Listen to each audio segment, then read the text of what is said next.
Lawyer කිව්වා විශාලිව කොහමද හොයාගෙන ඉන්නේ කියලා. එහෙම නැත්නම් එයාගේ ඩෙත් සර්ටිෆිකේට් එක අවශ්‍යයි කිව්වද?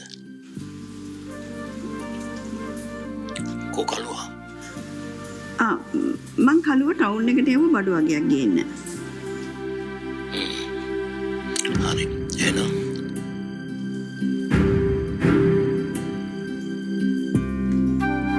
මේ කවුද මැඩම් මේ? මෙයාද? මේ තමයි මාලන්. ඉස්සර ඔෆිස් එකේ වැඩ කරපු කාලේ ගත්ත එක. ඉතින් මෙයා තමයි මැඩම් අද සම්මින්දි මිස්සින්ද පොලිසියෙන් උසාවිය අරන් ගියේ. මොකක්? ඔයාට හොඳටම ෂුවර්ද මෙයාමයි කියලා? අද මං උදේ වරුවම හිටියේ මෙයත් එක්කනේ මැඩම්. ඉතින් ආයි වරදින්න දෙයක් නැහැ මේ යාම තමයි.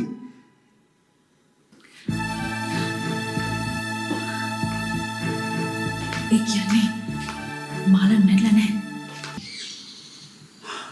මට මාලන් මහත්තයා හම්බුණා පුතේ. නෑ.